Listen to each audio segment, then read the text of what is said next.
नमस्कार दोस्तों, teaching with Shivam में आप सभी का हार्दिक स्वागत है। सीटेट दिसंबर 2024 सामाजिक अध्ययन एसएसटी भैया टॉप 70 क्वेश्चंस हैं।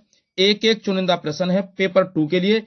आइए देखते हैं। पहला क्वेश्चन आपकी स्क्रीन पर है कि निम्नलिखित में से कौन सी शिक्षण विधि जेंडर संवेदीकरण को पढ़ाने के लिए सर्वोत्तम है। तो कौन सी शिक्षण विधि है जो जेंडर संवेदीकरण को पढ़ाने के लिए सर्वोत्तम है। परिचर्चा कराएं, प्रदर्शन, व्याख्यान या प्रश्न विधि। तो इस क्वेश्चन का सही जवाब हो जाएगा भाई आप जेंडर संवेदीकरण के बारे में बताएंगे तो सबसे बड़ी बात है भैया क्या यानी कि चर्चा परिचर्चा कराया जाए। तो ए ऑप्शन इसका सही जवाब है, चर्चा परिचर्चा। आइए नेक्स्ट अगला क्वेश्चन कह रहे हैं कि निम्नलिखित में से कौन सी सामाजिक विज्ञान शिक्षण विधि विद्यार्थियों के प्रस्ताव करने की तार्किक बहस, अब तार्किक की बात कर रहा है ना यहाँ पर, करने की जवाबदेही, तर्क देने और तथ्यों या विचारों को प्रस्तुत करने की क्षमता को विकसित करती है। वाद विवाद, परिचर्चा, क्षेत्र कार्य या परियोजना कार्य। अब जब तार्किक की बात करें तो एक दूसरे से वाद विवाद करेंगे तभी तो क्षमता विकसित होगी। तो ए ऑप्शन इसका सही जवाब हो जाएगा, वाद विवाद। आइए नेक्स्ट अगला क्वेश्चन कह रहा है कि भारत के तटीय स्थल रूप पढ़ाते हुए राजस्थान के एक शिक्षक किस शैक्षणिक समस्या का सामना कर सकते हैं। ऑप्शन ए छात्रों के लिए संदर्भ बनाने में, बी प्रकाशित सामग्री उपलब्ध कराने में, सी छात्रों के मूल्यांकन में, और डी कह रहा है पाठ्यक्रम समय पूरा करने में। तो वो किस समस्या का सामना कर सकते हैं, छात्रों के लिए संदर्भ बनाने में।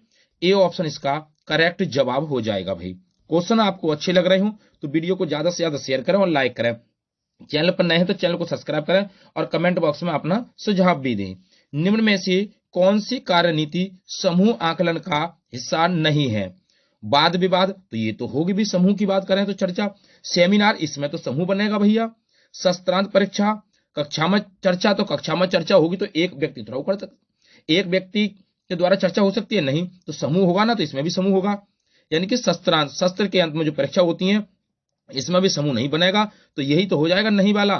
तो ऑप्शन सी इस प्रश्न का करेक्ट जवाब है। नेक्स्ट अगला क्वेश्चन कह रहे हैं कि भी ऊन, पेड़ों की छाल, कपास, पटुआ तथा सन को तैयार करने के काम में विधवाओं, सक्षम अक्षम महिलाओं, भिक्षुणियों, वृद्धों, वेश्याओं, राजा की अवकाश प्राप्त दासियों, सेविकाओं और अवकाश प्राप्त देवदासियों को लगाया जा सकता है। यह कताई बुनाई कारखानों पर दिए गए निर्देश निम्नलिखित में से किस ग्रंथ में वर्णित है। मुद्रा राक्षस, राजतरंगिणी, अर्थशास्त्र और बृहद कथा मंजरी। तो सही जवाब तो इसका हो जाएगा भाई अर्थशास्त्र। ऑप्शन नंबर सी इस प्रश्न का सही जवाब है। अर्थशास्त्र में इनको दर्शाया गया है। आइए अब एक एक को देखते हैं। क्या देखते हैं भाई, ग्रंथ और इधर लेखक। मुद्रा राक्षस किसके द्वारा लिखित है, तो ये विशाख दत्त द्वारा लिखित है। राजतरंगिणी किसके द्वारा लिखित ग्रंथ है भैया, तो ये कल्हण द्वारा, किसके द्वारा, कल्हण। और अर्थशास्त्र की बात करें तो ये किसके द्वारा, ये चाणक्य के द्वारा भैया। अष्टायनी की बात करें तो ये पाणिनि के द्वारा लिखित है भैया। कुमार संभव तो ये कालिदास द्वारा लिखित है। ये भी आपको याद रखना है। आइए नेक्स्ट अगला क्वेश्चन 1905 के बंगाल विभाजन के बाद स्वदेशी आंदोलन को भारत के किस क्षेत्र में वंदे मातरम आंदोलन के नाम से जाना गया। तो किसको, बंगाल को, आंध्र प्रदेश को, पंजाब को, असम को। तो किसको, आंध्र को भैया, आंध्र प्रदेश। बी ऑप्शन इसका सही जवाब है, आंध्र प्रदेश। नेक्स्ट अगला क्वेश्चन कह रहे हैं कि प्राकृतिक पर्यावरण के 4 क्षेत्र हैं, इनमें से 2 वायुमंडल और जैवमंडल है, बाकी 2 और कौन कौन से हैं। ए ऑप्शन जलमंडल और मध्यमंडल, तो मध्यमंडल नहीं होता भैया। बी जलमंडल और स्थलमंडल, हाँ हो सकता है। मध्यमंडल तो होगा ही नहीं समताप मंडल होगा भैया। तो कौन सा हो जाएगा, जलमंडल और स्थलमंडल की बात कर रहा है भैया। तो बी ऑप्शन इसका करेक्ट जवाब हो जाएगा भाई। नेक्स्ट अगला क्वेश्चन कह रहे हैं कि एक सामाजिक विज्ञान शिक्षिका निम्नलिखित आकलन में से कौन सा चुन सकती है अगर उन्हें यह समझना हो क्यों एक विद्यार्थी भूगोल में सफल नहीं है। अब एक बच्चा जो भूगोल में सफल नहीं है तो क्या कर सकती है भाई, स्थापन आकलन, योगात्मक आकलन, नैदानिक आकलन या रचनात्मक आकलन। अब जब बच्चा भूगोल में सफल नहीं है तो उसकी भी कमियों को जानेंगे ना जानेंगे, तो उसे कहते हैं नैदानिक आकलन। तो ऑप्शन नंबर सी इस प्रश्न का सही जवाब हो जाएगा, नैदानिक आकलन, यानी कि नैदानिक आकलन। डायग्नोस्टिक टेस्ट अगला है प्राकृतिक वनस्पति और वन्य जीवन के बारे में अनुभवात्मक रूप से पढ़ाने के लिए निम्नलिखित विधियों में से कौन सी विधि एक श्रेष्ठ शिक्षा शास्त्री उपागम होगी? तो कौन सी होगी भाई? ए ऑप्शन विद्यार्थियों को प्राकृतिक भ्रमण के लिए लेकर जाना, बी ऑप्शन वृत्त चित्र का प्रदर्शन करना, एक विशेषज्ञ को वाचन के लिए आमंत्रित करना और पाठ्य पुस्तक में उपलब्ध सूचना के आधार पर सामूहिक प्रस्तुतिकरण करना। अब भाई भूगोल विषय की बात कर रहा है भैया, शिक्षा शास्त्री है, वनस्पति के बारे में ज्यादा जानकारी कैसे होगी जब वहां पर छात्रों को ले जाया जाएगा भ्रमण के लिए?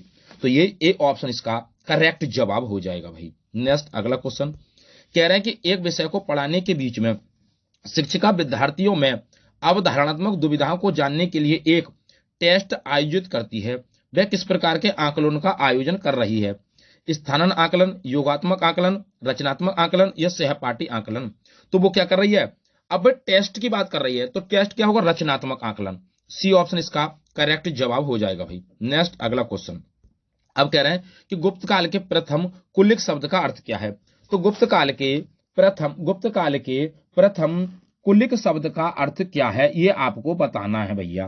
क्या हो जाएगा? मुख्य न्यायिक अधिकारी, मुख्य बैंकर या मुख्य व्यापारी या मुख्य शिल्पकार? सही जवाब हो जाएगा डी ऑप्शन, मुख्य शिल्पकार कहते हैं भैया। आइए अगला क्वेश्चन आपकी स्क्रीन पर है। वो भुर्ज यानी कि वर्ष छाल कहां पाई गई जिस पर ऋग्वेद की वैदिक प्रार्थनाएं या सूक्ति लिखी गई हैं? ये कश्मीर में है, महाराष्ट्र में, बिहार में या बंगाल में? तो ये है भाई कश्मीर में पाई गई। ए ऑप्शन इसका करेक्ट जवाब है। कहां? कश्मीर भाई। नेक्स्ट अगला क्वेश्चन, निम्नलिखित में से कौन सी तमिल कृति हमें आम पुरुषों और महिलाओं के जीवन के बारे में सूचित करती है? तमिल की कृति है जो पुरुषों और महिलाओं के जीवन के बारे में बताती है, वो कौन सी है भैया? सिल्लापदीकरम, बेल्यापति या मणिमेकलई या पेरिया पूर्णम? तो सही जवाब हो जाएगा पेरिया पूर्णम। डी ऑप्शन इसका करेक्ट जवाब है। आइए अगला क्वेश्चन देखते हैं। और अगला क्वेश्चन क्या कह रहा है? किस क्षेत्र में भूस्वामियों को बेल्लार कहा जाता है? तो कौन से क्षेत्र में भूस्वामियों को बेल्लार कहा जाता है? महाराष्ट्र क्षेत्र में, तमिल क्षेत्र में या फिर पंजाब क्षेत्र में या बंगाल क्षेत्र में? तो भैया तमिल में कहा जाता है, जो बी ऑप्शन इसका सही जवाब हो जाएगा भाई। नेक्स्ट अगला, किस गवर्नर जनरल ने घोषणा की थी कि बहादुर शाह जफर अंतिम मुगल राजा होंगे? कैनिंग ने, डलहौजी ने, एल्गिन ने या हार्डिंग ने? तो ये इस बात को किसने कहा था? सही जवाब हो जाएगा कैनिंग हो जाएगा।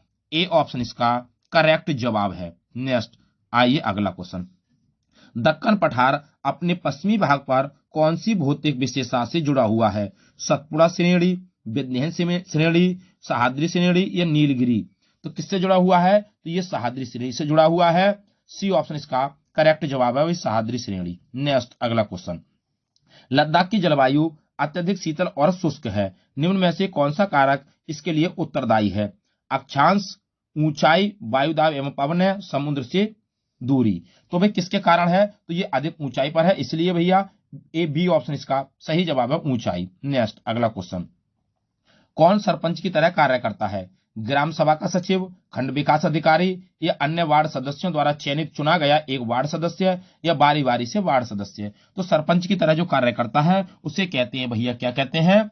उसे कहते हैं अन्य वार्ड जो सदस्य होते हैं। तो सी ऑप्शन इसका सही जवाब हो जाएगा भाई। नेक्स्ट अगला क्वेश्चन, कह रहे हैं कि स्कूलों में मध्याह्न भोजन की योजना का प्रावधान निम्नलिखित में से भारतीय नागरिकों को प्राप्त किस मौलिक अधिकार का विस्तार है? समानता का अधिकार है, जीवन का अधिकार है या शोषण के विरुद्ध अधिकार है या धार्मिक स्वतंत्रता का अधिकार है? तो सही जवाब हो जाएगा, इसे जीवन का अधिकार कहते हैं भैया। Right to life, B option इसका करेक्ट जवाब है। नेक्स्ट अगला क्वेश्चन, जेंडर असमानता का समाधान खालिस्तान के स्तर पर करने की जरूरत है? केवल परिवार में, परिवार समाज और सरकार में, केवल सरकार में, परिवार और समाज में? तो किसमें भैया? तो ये हो जाएगा परिवार, समाज और सरकार। तो बी ऑप्शन इसका करेक्ट जवाब है भाई। नेक्स्ट अगला क्वेश्चन, क्या कह रहे हैं? निम्नलिखित में से कौन सा मौलिक अधिकार नहीं है? अब मौलिक अधिकार कौन सा नहीं है? तो कौन सा नहीं है? या धार्मिक स्वतंत्रता का अधिकार, हाँ ये तो है मौलिक अधिकार। संवैधानिक उपचारों का अधिकार, ये भी मौलिक अधिकार है। संपत्ति का अधिकार पहले था लेकिन अब नहीं, तो सी ऑप्शन इसका करेक्ट जवाब हो जाएगा भाई। संपत्ति का अधिकार को हटा दिया गया है। नेक्स्ट अगला क्वेश्चन, इंसाफ में देरी यानी इंसाफ का कत्ल, यह मुहावरा भारत की न्याय व्यवस्था से जुड़ी निम्नलिखित में से किस समस्या को दर्शाता है? ए ऑप्शन नौकरशाही में, लाल फीताशाही, बी ऑप्शन न्यायालयों द्वारा सुनवाई खत्म करने में अप्रत्याशित देरी होना, सी ऑप्शन अपील की लंबी व्यवस्था जो कई स्तरों से होकर गुजरती है, और डी ऑप्शन आरोपी को जमानत दे देना। तो सही जवाब इसका क्या हो जाएगा भैया, अगर हम इसकी बात करें कि भाई किसके द्वारा, न्यायालयों द्वारा सुनवाई खत्म करने में अप्रत्याशित देरी होना, बी ऑप्शन इसका करेक्ट जवाब हो जाएगा भाई। नेक्स्ट अगला क्वेश्चन देखते हैं। अगला क्वेश्चन कह रहा है कि ऐतिहासिक अध्ययन के विकास में मदद करते हैं, कौन करते हैं, आध्यात्मिक पक्ष, ज्ञानात्मक पक्ष, मनोक्रियात्मक पक्ष या आर्थिक पक्ष। तो कौन करते हैं भैया, इसका सही जवाब हो जाएगा ज्ञानात्मक पक्ष की बात कर रहा है, बी ऑप्शन इसका करेक्ट जवाब है ज्ञानात्मक पक्ष। आइए भी नेक्स्ट, माध्यमिक मिडिल स्तर पर स्वतंत्रता संग्राम के ऊपर एक परियोजना करने के लिए निम्नलिखित में से कौन सा न्यूनतम रूप से अनिवार्य हो सकता है। चित्र है, स्वतंत्रता सेनानियों के महत्वपूर्ण उद्धरण है, वो स्वतंत्र जिनसे सूचना इकट्ठी की गई है, या प्रश्नावली पर आधारित आंकड़ों का संग्रह है। तो सही जवाब इसका क्या हो जाएगा भैया, जो प्रश्नावली है इस पर आधारित आंकड़ों का जो संग्रह है ये सबसे कम देगा, क्योंकि न्यूनतम की बात कर रहा है। तो डी ऑप्शन इसका करेक्ट जवाब हो जाएगा भाई। नेक्स्ट अगला, कौन सी बुद्ध साहित्य में बुद्ध संघ के लिए बनाए गए नियमों का वर्णन मिलता है, सुत्त पिटक में, बिना पिटक में, अभिधम पिटक में या बुद्ध चरिता में। तो ये मिलता है बिना पिटक में भाई, बी ऑप्शन इसका करेक्ट जवाब है बिना पिटक। नेक्स्ट अगला क्वेश्चन, अगला कह रहा है कि कन्नौज नगर निम्नलिखित वंशों में से कौन से वंशों के बीच में विवाद का केंद्र बिंदु था, प्रतिहार राष्ट्रकूट पाल या राष्ट्रकूट पाल पल्लव, सी ऑप्शन पल्लव पाल प्रतिहार, और डी ऑप्शन राष्ट्रकूट प्रतिहार पल्लव। तो किसकी बात कर रहा है भाई, तो ये हो जाएगा प्रतिहार राष्ट्रकूट पाल, ए ऑप्शन करेक्ट जवाब हो जाएगा भाई। नेक्स्ट अगला क्वेश्चन, वीरशैव आंदोलन की स्थापना किसने की थी, ज्ञानेश्वर ने, शंकर ने, रामानुज ने या बसवन्ना ने। तो किसने की थी, ये बसवन्ना ने की थी भाई, सी ऑप्शन इसका करेक्ट जवाब है बसवन्ना। अगला क्वेश्चन है, निम्नलिखित में से कौन सा आदिवासी समुदाय उड़ीसा के जंगलों में रहता है, खोंड है, मुंडा है, खासी है, गौड़ है। तो कौन हो जाएगा भैया, तो ये हो जाएगा खोंड हो जाएगा, ए ऑप्शन इसका करेक्ट जवाब है खोंड। नेक्स्ट अगला, राजा राम मोहन राय के बारे में निम्नलिखित में से कौन सा कथन सही नहीं है, ए ऑप्शन उन्होंने ब्रह्म सभा नाम से एक सुधारवादी संगठन बनाया था, बी ऑप्शन वे भारत में पश्चिमी शिक्षा के प्रसार के विरुद्ध थे, सी ऑप्शन उन्होंने सती प्रथा के खिलाफ मुहिम छेड़ी थी, और डी ऑप्शन वे महिलाओं के लिए और अधिक स्वतंत्रता व समानता के पक्षधर थे। राजा राम मोहन राय की बात कर रहा है, तो वह भारत के क्या थे भैया, वह यानी कि उन्होंने वह भारत में पश्चिमी शिक्षा के प्रसार के क्या थे, वो विरुद्ध होने लगे थे। तो यही सही नहीं है, विरुद्ध नहीं हुए थे, तो बी ऑप्शन इसका करेक्ट जवाब हो जाएगा भाई। नेक्स्ट अगला, अगला कह रहे हैं निम्नलिखित में से किसने गांधी महाराज की जय का नारा दिया था, मिल मजदूरों ने, चाय बागान मजदूरों ने, नील की खेती करने वाले मजदूरों ने या किसानों ने। तो इसे जो नारा दिया था चाय बागान मजदूरों ने, बी ऑप्शन इसका करेक्ट जवाब है भाई। नेक्स्ट अगला, जब बृहस्पति पर्वतों का निर्माण होता तब क्या होता है, ए ऑप्शन बहुत बड़ा भाग टूट जाता है, बी ऑप्शन बहुत बड़ा भाग विस्थापित हो जाता है, सी ऑप्शन बहुत बड़ा भाग एक ही समय में टूटता है और विस्थापित हो जाता है, डी ऑप्शन भूमि का केवल छोटा सा भाग ही टूटता है या विस्थापित होता है। इसका सही जवाब सी ऑप्शन हो जाएगा, एक ही समय में बहुत बड़ा भाग टूट जाता है और विस्थापित हो जाता है, सी ऑप्शन इसका करेक्ट जवाब है भाई। नेक्स्ट अगला, यदि आप गोपा घास के दौरान वह हिमनद देखना चाहते हैं तो आपको निम्नलिखित में से किस राज्य केंद्र शासित प्रदेश की यात्रा करनी होगी, हिमाचल प्रदेश, जम्मू कश्मीर, लद्दाख या असम। तो किसकी यात्रा करनी होगी भैया, तो सही जवाब इसका हो जाएगा लद्दाख हो जाएगा भैया, सी ऑप्शन इसका करेक्ट जवाब है लद्दाख हो जाएगा। आइए नेक्स्ट अगला, निम्न में से कौन सा देश सहारा रेगिस्तान में स्थित नहीं है, अल्जीरिया, माली, जाम्बिया या नाइजर।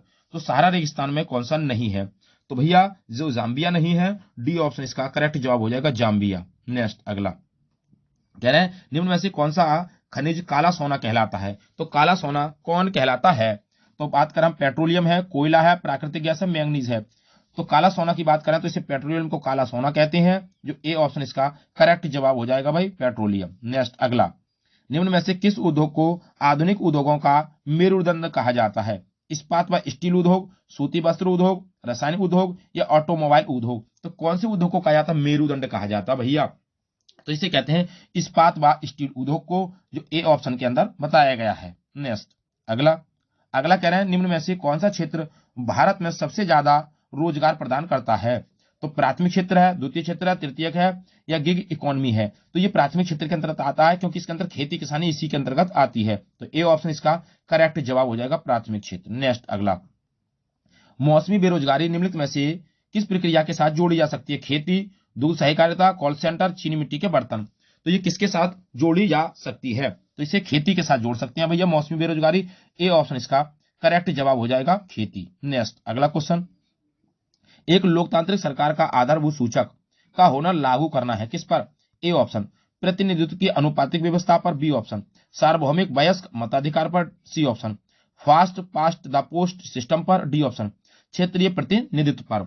तो इसका सही जवाब आपको बताना है, तो हो जाएगा सार्वभौमिक वयस्क मताधिकार पर, जो बी ऑप्शन में बताया गया है भाई। नेक्स्ट अगला क्वेश्चन कह रहे हैं निम्नलिखित में से कौन भारतीय संविधान की सभा का अध्यक्ष था? सी राजगोपालाचारी, डॉक्टर भीमराव अंबेडकर, डॉक्टर राजेंद्र प्रसाद या जवाहरलाल नेहरू। तो भारतीय संविधान सभा के अध्यक्ष की बात कर रहा है भैया। तो भारतीय संविधान सभा के अगर स्थायी अध्यक्ष की बात करता तो कौन हो जाते? डॉक्टर राजेंद्र प्रसाद। और अस्थायी की बात करता तो हो जाते कौन मेरे भैया?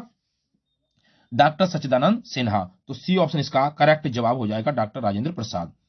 आइए नेक्स्ट, कौन भारत का एकमात्र भारतीय गवर्नर जनरल था? Doctor Sarvepalli Radhakrishnan, PV Pattabhi Sitaramayya, TT Krishnamachari, C Rajagopalachari. तो कौन थे भैया भारतीय गवर्नर जनरल था? तो कौन था? तो ये थे राजगोपालाचारी। तो सी ऑप्शन डी ऑप्शन इसका करेक्ट जवाब हो जाएगा। नेक्स्ट अगला क्वेश्चन है, 18वीं सदी में किसके नेतृत्व में बंगाल धीरे धीरे मुगल के जो नियंत्रण था मुगल का, उससे अलग हो गया था? मुर्शिद कुली खान या नादिर शाह, अलीवर्दी खान, बुरहान उल मुल्क। तो किसके नेतृत्व की बात कर रहा है भैया? तो इसका सही जवाब हो जाएगा कौन? ये थे कौन भैया? मुर्शिद कुली। तो ए ऑप्शन इसका करेक्ट जवाब, मुर्शिद कुली खान। आइए नेक्स्ट अगला क्वेश्चन, अगला क्वेश्चन कह रहा है किस गवर्नर जनरल ने अवध के ऊपर ब्रिटिश कानून आरोपित किया? ए ऑप्शन लॉर्ड रिपन ने, बी ऑप्शन लॉर्ड कैनिंग ने, सी ऑप्शन लॉर्ड डलहौजी ने, डी ऑप्शन लॉर्ड माउंटबेटन ने। तो किसने किया था? तो सही जवाब इसका हो जाएगा कौन मेरे भैया? डलहौजी से हो जाएंगे। जो सी ऑप्शन इसका करेक्ट जवाब है, लॉर्ड डलहौजी। नेक्स्ट अगला क्वेश्चन है, कानपुर के किस शासन ने खुद को पेशवा कहा था? कानपुर का कौन सा शासक था जिसने खुद को पेशवा कहा? नाना साहेब, बाजीराव प्रथम, बाजीराव द्वितीय, बहादुर शाह जफर। तो किसने कहा था इसे भैया? तो इसे नाना साहब ने कहा। ए ऑप्शन इसका करेक्ट जवाब है, नाना साहेब। नेक्स्ट अगला है, अशोक के अभिलेख किस लिपि में लिखे गए थे? संस्कृत में, देवनागरी में, तमिल में, ब्राह्मी में। तो अशोक के जो अभिलेख हैं वो ब्राह्मी लिपि में लिखे गए थे। किस में लिखे गए थे भैया? ब्राह्मी लिपि में लिखे गए थे। जो सी ऑप्शन इसका करेक्ट जवाब हो जाएगा, ब्राह्मी। नेक्स्ट अगला क्वेश्चन, 5वीं एवं 6वीं शताब्दी वर्तमान के तमिलनाडु में बड़े स्तर पर खेती करने के लिए आवश्यक था, क्या था भाई? सिंचाई के लिए तटबंधों का निर्माण हो, बी ऑप्शन भूमि का वनारोपण किया जाए, सी ऑप्शन घास स्थलों को हटाया जाए, डी ऑप्शन अधिकारियों को करों का भुगतान किया जाए। तो 5वीं और 6वीं शताब्दी की बात कर रहा है। तो इसका सही जवाब है कि भाई क्या हो जाएगा? अगर हम इस क्वेश्चन की बात करें, सिंचाई के लिए तटबंधों का निर्माण हो भैया, सिंचाई के लिए तटबंधों का क्या हो? निर्माण हो, जो ए ऑप्शन के अंदर बताया गया है। नेक्स्ट अगला क्वेश्चन कह रहे हैं कि निम्नलिखित में से किस राज्य के कोल्लार और देवांग समुदाय बुनकरी के लिए प्रसिद्ध थे? पश्चिमी भारत, पूर्वी भारत, उत्तर भारत या दक्षिण भारत। तो किसकी बात कर रहा है? ये दक्षिण भारत की बात कर रहा है। डी ऑप्शन इसका करेक्ट जवाब है, दक्षिण भारत। नेक्स्ट अगला है, निम्नलिखित में से कौन सा थीमेटिक मानचित्र का उदाहरण है? भारत का सड़क मानचित्र, भारत का पर्वतों का मानचित्र, भारत के राज्यों का मानचित्र या गांव के खेतों का मानचित्र।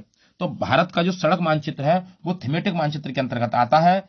ए ऑप्शन इसका सही जवाब हो जाएगा भाई। नेक्स्ट अगला क्वेश्चन है, कह रहे हैं भाई उत्तरी अमेरिका में प्रेरी घास के मैदान पाए जाते हैं, दक्षिणी अफ्रीका में बेल्ट घास के मैदान पाए जाते हैं, और मध्य एशिया में स्टेपी घास के मैदान पाए जाते हैं, और ऑस्ट्रेलिया में डाउन्स घास के मैदान पाए जाते हैं। ये भी आपको याद रखना है भाई। नेक्स्ट अगला, सेल के एक प्रकार से दूसरे प्रकार में परिवर्तित होने की प्रक्रिया को क्या कहते हैं? सेल निर्माण, सेल चक्र, सेल परिवर्तन या सेल अपघटन। तो उसे कहा जाता है सेल चक्र, जो बी ऑप्शन में बताया गया। बी ऑप्शन इस बात का करेक्ट जवाब है भाई।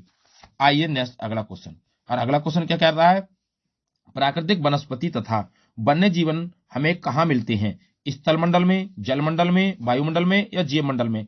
तो प्राकृतिक वनस्पति तथा प्राकृतिक वनस्पति तथा वन्य जीवन जो है वो कहां मिलती है भैया? तो ये मिलती है जैव मंडल के अंदर, बायोस्फीयर के अंदर। जो डी ऑप्शन इसका करेक्ट जवाब है भाई। नेक्स्ट अगला क्वेश्चन, भारतीय संघीय व्यवस्था के अंतर्गत निम्नलिखित में से किस विषय पर केंद्र सरकार कानून नहीं बना सकती? बैंकिंग पर, संचार पर, मुद्रा पर या पुलिस पर? तो पुलिस पर नहीं बना सकती भाई। सी ऑप्शन इसका करेक्ट जवाब हो जाएगा, पुलिस हो जाएगा भाई। नेक्स्ट अगला क्वेश्चन है, भारत में सरकार 3 स्तरों पर काम करती है, इस सिद्धांत को संविधान की भाषा में क्या कहते हैं? शक्तियों का बंटवारा, प्रतिनिधि लोकतंत्र, संघवाद या जिम्मेदार सरकार? तो क्या कहा जाता है भाई? इसे कहते हैं संघवाद। जो सी ऑप्शन इसका करेक्ट जवाब है, संघवाद कहा जाता है। फ्रीडम, आइए यानी कि फेडरलिज्म, संघवाद। आइए नेक्स्ट अगला क्वेश्चन है, भारतीय संविधान का कौन सा हिस्सा या भाग कल्याणकारी राज्य के आदर्श होने की घोषणा करता है? मौलिक अधिकार है, राज्य की नीति निर्देशक सिद्धांत है, प्रस्तावना है, यह 7वीं अनुसूची है? तो भी कौन करता है आदर्श होने की घोषणा? तो यह राज्य के नीति निर्देशक सिद्धांत। जो बी ऑप्शन करेक्ट जवाब है इस बात का। आइए नेक्स्ट अगला क्वेश्चन है, निम्नलिखित में से किसने कहा कि अंग्रेजी शिक्षा ने हमें गुलाम बना दिया? मौलाना अबुल कलाम आजाद ने, रविंद्रनाथ टैगोर ने, दादा भाई नेहरू ने या महात्मा गांधी ने? तो ये बात किसने कही थी? तो ये बात कही थी भैया महात्मा गांधी जी ने। जो डी ऑप्शन इस बात करेक्ट जवाब है, महात्मा गांधी जी। नेक्स्ट अगला क्वेश्चन है, एशिया में भारत के किस यातायात के साधन का सबसे बड़ा जाल है? तो किसका है? सड़क मार्ग का, रेल मार्ग का, पाइपलाइन का या जल मार्ग का? तो किसका है अभी सबसे बड़ा जाल? तो सबसे बड़ा जाल है भाई किस बात का? तो ये हो जाएगा रेल मार्ग। किसका है? रेल मार्ग। जो बी ऑप्शन इसका करेक्ट जवाब है, रेल मार्ग। आइए नेक्स्ट अगला क्वेश्चन देखते हैं। अगला क्वेश्चन कह रहा है, वृक्षों की उन कतारों को क्या कहा जाता है जो मृदा को अपरदन से बचाने हेतु वायु की गति को रोकने के लिए लगाई जाती है? अंतराशयन, आश्रय पट्टी, समोच्चरोपण या पट्टीदार रोपण? तो उसे क्या कहा जाता है? तो उसे कहते हैं आश्रय पट्टी, यानी कि उसे क्या कहा जाता है भैया? आश्रय पट्टी कहा जाता है। तो इस प्रश्न का सही जवाब ऑप्शन नंबर बी हो जाएगा, आश्रय पट्टी। आइए नेक्स्ट अगला, शेल्टर। एक पीढ़ी से दूसरी पीढ़ी में हस्तांतरित मूल्यों, विश्वासों, विचारों और लक्षणों को कहते हैं। रिवाज या रूढ़ी, निर्जातीयता, संस्कृति, आत्मसातकरण, उसे क्या कहा जाता है? एक पीढ़ी से दूसरी पीढ़ी में हस्तांतरित मूल्य होती है, विचार होती हैं, उसको क्या कहा जाता है? तो उसे कहते हैं भैया संस्कृति। सी ऑप्शन इसका करेक्ट जवाब है, उसे कल्चर कहा जाता है भाई। नेक्स्ट अगला है, भारत में अधिकांश कामकाजी महिलाएं निम्नलिखित में से, भारत में अधिकांश महिलाएं जो होती हैं वो किस क्षेत्र में कार्य करती हैं? कृषि क्षेत्र में, चिकित्सीय पेशे में, शिक्षण कार्य में या निजी कंपनियों में? तो ज्यादातर वो करती हैं कृषि कार्य में। तो ए ऑप्शन इसका करेक्ट जवाब है, कृषि कार्य। नेक्स्ट अगला क्वेश्चन है, कह रहे हैं कि पुरुष की तुलना में घर में और घर के बाहर दोनों जगहों पर एक श्रमिक के रूप में महिला की स्थिति के रूप में निर्दिष्ट है। दोहरा बोझ, अधिभार, दोहरा काम या अधि समय? तो इसका सही जवाब हो जाएगा दोहरा बोझ हो जाएगा भाई। ए ऑप्शन इसका करेक्ट जवाब है, दोहरा बोझ। आइए नेक्स्ट अगला क्वेश्चन, संविधान की व्याख्या का अधिकार मुख्य रूप से किसके पास है? विधायिका, कार्यपालिका, न्यायपालिका या संसद? तो संविधान की व्याख्या का अधिकार मुख्य रूप से किसके पास है, ये आपको बताना है। तो सही जवाब हो जाएगा भैया न्यायपालिका। सी ऑप्शन इसका करेक्ट जवाब है, न्यायपालिका। नेक्स्ट अगला क्वेश्चन है, कह रहे हैं कि सांस्कृतिक गतिविधियां सामाजिक विज्ञान के क्षेत्रों को प्रदान करती हैं। किसको प्रदान करती हैं? आत्म अभिव्यक्ति के अवसर, भेदभाव के अवसर, आत्मकेंद्रितता के अवसर, आत्मकेंद्रितता के अवसर या अलगाव? तो सांस्कृतिक गतिविधियां सामाजिक विज्ञान के क्षेत्रों को प्रदान करती हैं। तो क्या करती हैं? तो अंदर से जो आत्म अभिव्यक्ति होती है के अवसर भाई, सेल्फ एक्सप्रेशन। ए ऑप्शन इसका करेक्ट जवाब है भाई। नेक्स्ट अगला क्वेश्चन देखते हैं, कह रहा है शैक्षिक आकलन के क्षेत्र में किसने सर्वप्रथम निर्माणात्मक मूल्यांकन के संप्रदाय का उपयोग किया? बेंजामिन ब्लूम ने, माइकल सिर्विन ने या लॉरेन डब्ल्यू एंडरसन ने या जॉन डीबी ने? तो किसने किया था? शैक्षणिक आकलन के क्षेत्र में सर्वप्रथम निर्माणात्मक मूल्यांकन के कॉन्सेप्ट को बताया था। तो ये हो जाएंगे कौन भैया? माइकल स्त्रिनवन। तो बी ऑप्शन इसका सही जवाब हो जाएगा। उम्मीद करता हूं दोस्तों एसएसटी विषय से संबंधित जो महत्वपूर्ण प्रश्न थे सीटेट एग्जाम के लिए पेपर 2 आपको अच्छे लगे होंगे। वीडियो आपको अच्छी लगी हो तो भी वीडियो को ज्यादा से ज्यादा शेयर करें और लाइक करें। यदि चैनल पर नए हैं तो चैनल को सब्सक्राइब करें। ऑल द बेस्ट, थैंक्स, जय हिंद, जय भारत।